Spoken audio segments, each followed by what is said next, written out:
नमस्ते दोस्तों, शहीद आजम भगत सिंह जी ने युवक नाम का जो हिंदी में लिखा हुआ ये जो संस्करण है, इसे यूथ नाम से अंग्रेजी में प्रकाशित किया गया है।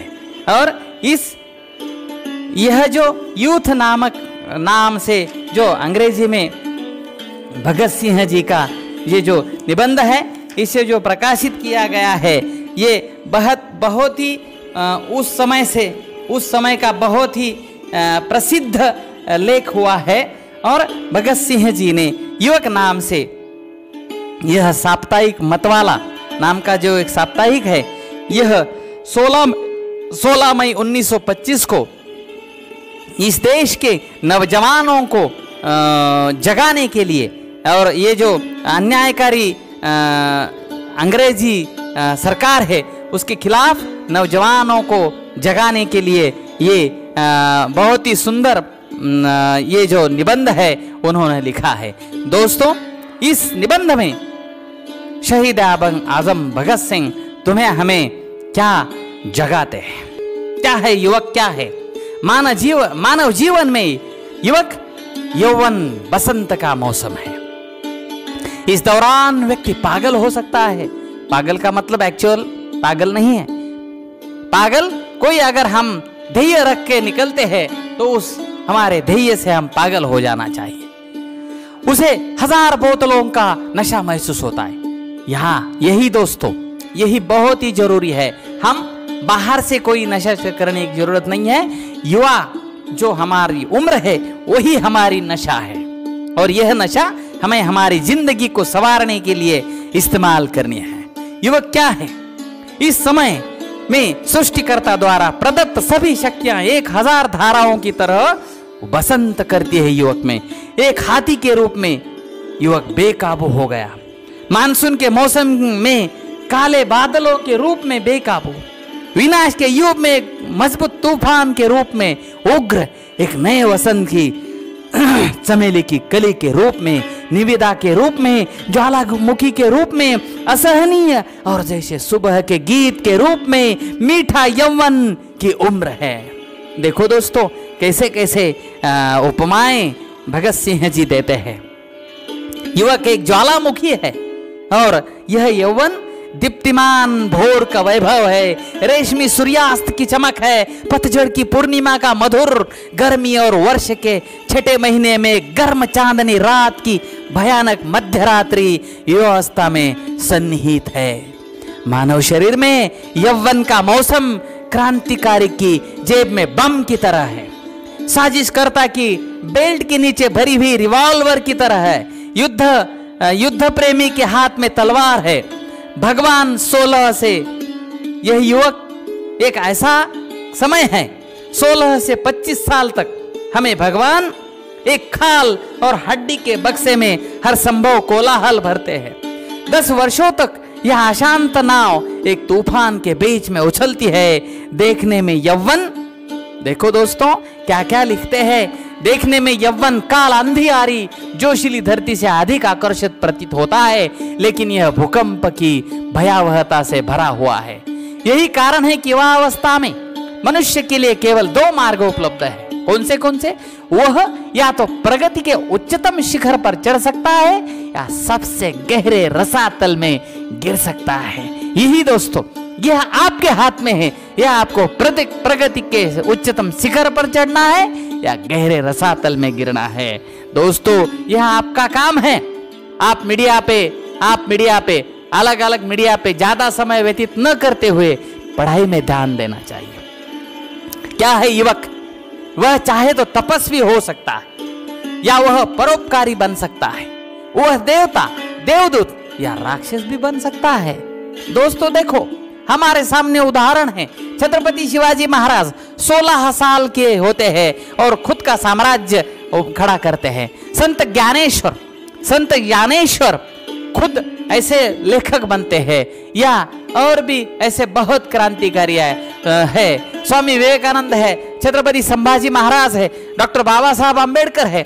ये सब लोग हमारे सामने एक आदर्श है, और कम उम्र में, युवा उम्र में ही उन्होंने अपना खुद का करिश्मा बनाया है। वह दुनिया को, युवा दुनिया को नष्ट कर सकता है और वह ईर्ष्या आश्रय का आश्वासन दे सकता है। दुनिया पर युवाओं का शासन है। दोस्तों, इस भारत माँ को आज भी युवाओं का देश कहा जाता है, क्योंकि यहाँ युवाओं की उम्र, युवाओं की तादाद ज्यादा है। इतिहास युवाओं के कारनामों से भरा है। यौवन युद्ध देवी के माथे की रेखा है। यौवन युद्ध देवी के माथे की रेखा है। युवा एक स्वतंत्र राष्ट्र की महिमा का बखान करने वाले ढोल की उत्साहित युद्धाभ्यास है। युवा स्वतंत्रता के जीत के झंडे का सामान है। वह समुद्र की लहरों के समान हठी है। वह दृढ़ और प्रहलाद वह भीष्म और प्रहलाद के सत्याग्रह के रूप में, बेहिचक के रूप में, रावण के अहंकार के रूप में, निडर रूप में, महाभारत के भीष्म अध्याय में पहली लड़ाई रोना रूप के भयानक रूप में, एक पहले संघ की समृद्ध शुंभन के रूप में, प्रबल रूप में वो युवा है। यदि आप चाहते हैं तो एक बहादुर आदमी खुद को बलिदान करने के लिए तैयार हो तो युवाओं से पूछिए। युवा बलिदान करने के लिए तैयार होंगे। जीवन की सुस्वादुता गिर गई है, वह भावनाओं पर हावी हो गए हैं। कवियों से अनभिज्ञ होते हुए भी एक प्रतिभाशाली कवि है। युवा कवि भी है और हृदय से रहस्यों पर मंडराती हुई मधुमक्खियां भी है।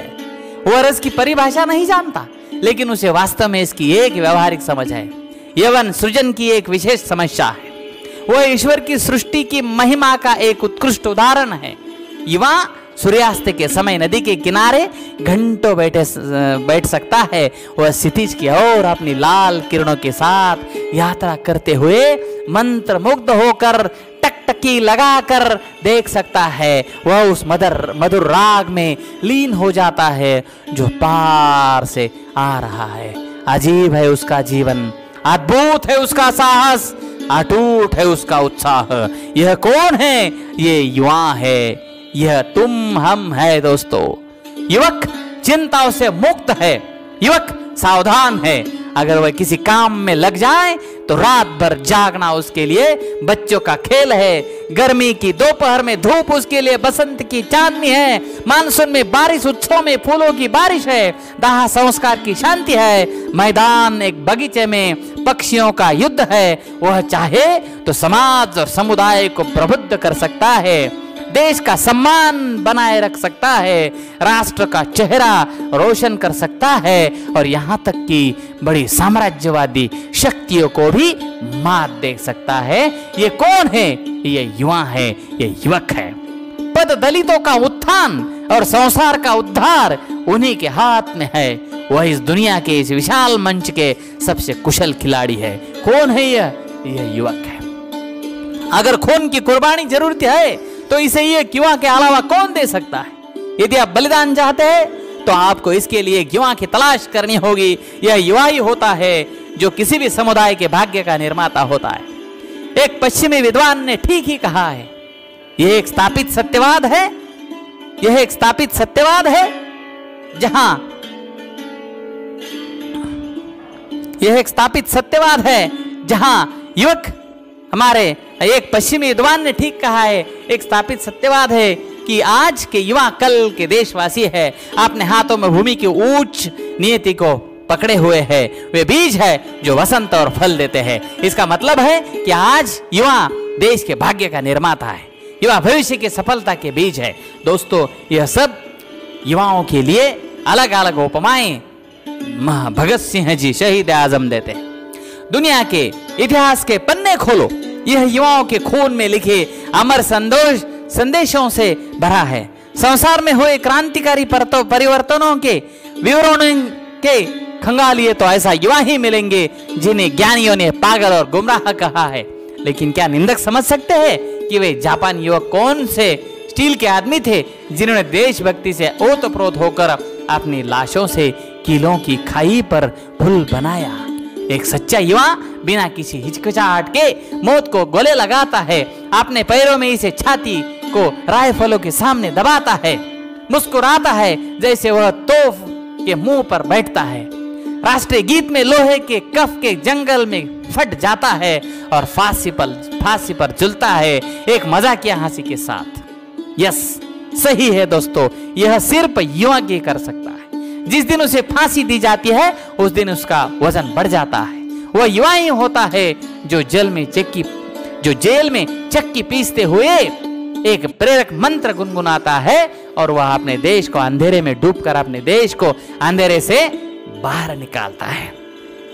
जेल की कोठरी। अमेरिकी युवाओं ने नेता पैट्रिक हेनरी ने एक बार भावुक भाषणों में कहा था, जेल के भीतर जीवन एक प्रिय है जहां यह स्वतंत्रता की लड़ाई के लिए भुगतान की गई कीमत है। उनका मतलब था कि हालांकि जेल के बाहर का जीवन अनमोल था, लेकिन चार दीवारी के भीतर का जीवन अमूल्य था, क्योंकि वहां से स्वतंत्रता संग्राम की कीमत के रूप में चुकाया जाता है। क्योंकि नेता इतने प्रेरक है, इसलिए अमेरिका युवाओं में यह उत्साहजनक घोषणा देने का साहस है। हम मानते हैं कि जब कोई सरकार मनुष्य के प्राकृतिक अधिकार का विनाशक बन जाती है तो सरकार को नष्ट करना मनुष्य का कर्तव्य है। इसका अर्थ यह हुआ कि अमेरिका के युवा यह मानते हैं कि लोगों को मौलिक अधिकारों से वंचित करने वाली सरकार को नष्ट करना मानव जाति का कर्तव्य है। यह हम कर सकते हैं। हे भारत के युवाओं, देखो भगत सिंह तुम्हें हमें क्या अब बोलते हैं, तुम्हें हमें आश्वासित करते हैं, आश्वस्त करते हैं। हे भारत के युवाओं, अज्ञान के इस धुंध में तुम क्यों सोए हुए हो? जागो, आंखें खोलो, चारों ओर देखो, सूरज पूर्वी आकाश में भोर होने को तैयार है। अब सोते मत रहो, सोना है तो शाश्वत नींद की बाहों में सो जाओ। कायरता की गोद में क्यों सोते हैं? प्रेम और स्नेह के सांसारिक बंधन को त्यागे और घोषणा करे। क्या? विदाई, अलविदा मेरे सच्चे प्यार, सेना आगे बढ़ रही है और अगर मैं तुम्हारे साथ रहा तो एक कायर मैं साबित कर दूंगा, एक मैं महान देशभक्त खुद को साबित कर दूंगा। और आखिर भगत सिंह जी इस निबंध को अंजाम देते हैं। आपकी आराधना के योग्य परम पूजनीय, भोजन और पोषण देने वाली देवी दुर्गा, त्रिशूल वाली आपकी देवी, शेर पर आपकी देवी, बहुतायत के सर्व देवता फूट फूट कर रो रहे हैं। क्या उसकी व्यथा आपको तनिक भी परेशान नहीं करती? आपकी लापरवाही शापित हो सकती है। इस नपुंसकता पर तुम्हारी पूर्वज भी लज्जा से सिर झुकाते हैं। यदि शरीर के किसी अंग में शर्म हो तो उठो और अपनी माँ के दूध का सम्मान करो। उसके सम्मान को छुड़ाने की चुनौती को उठाओ और उसके द्वारा बहाए जाने वाले हर आंसू के लिए प्रतिज्ञा करो। उसके दुख को दूर करो और एक मुक्त गले से बोलो, वंदे मातरम। तो दोस्तों, इस तरह से सरदार शहीद आजम भगत सिंह अपनी यह युवक नाम का निबंध समाप्त करते हैं। लेकिन दोस्तों, समाप्त निबंध हो जाता है, लेकिन सब युवा कैसे जल उठ पड़े हैं। सब युवाओं ने इस देश को, जो अन्यायकारी अंग्रेज है, उनसे चुंगलों से छूटने के लिए बहुत बड़े खुद की जान को न्यौछावर कर दिया है। दोस्तों, आप क्या करना है? हमें भी यही करना है। जब भी कोई सरकार, जब भी कोई व्यवस्था सामान्य लोगों के खिलाफ काम करना शुरू कर दे, तब युवाओं का यह दायित्व है कि उस व्यवस्था के खिलाफ युवाओं ने मोर्चे, युवाओं ने बड़े बड़े जुलूस निकालने चाहिए। इसके बावजूद हर एक युवा ने खुद की जिंदगी को भी नया आयाम देना चाहिए। खुद के घर को, खुद के जीवन को एक नया आयाम देके खुद को एक मजबूत बनाना चाहिए। क्यों कि एक जगह एक कवि कहते हैं, दुष्यंत कुमार कहते हैं, सरफरोशी की तमन्ना नहीं, क्षमा कीजिए, सिर्फ हंगामा खड़ा करना मेरा मकसद नहीं। ये तस्वीर बदलनी चाहिए। मेरे दिल में ना सही, तेरे दिल में सही, एक चिंगारी जलनी चाहिए, एक चिंगारी जलनी चाहिए। दोस्तों, मैं मेरे वीडियो में सभी युवाओं को प्रेरणा देने के लिए अलग अलग बातें रखता हूँ। मेरी यह आप सभी से विनती है, यही सब मेरे जो ऑडियो है, वीडियो है, अपने दोस्तों को भेजिए और उन्हें भी प्रेरित कीजिए और खुद की जिंदगी को एक स्वर्ग बनाइए। यही एक अपेक्षा व्यक्त करता हूँ और मैं मेरे वाणी को पूर्ण विराम देता हूँ। जय हिंद, जय भारत, वंदे मातरम, वंदे मातरम।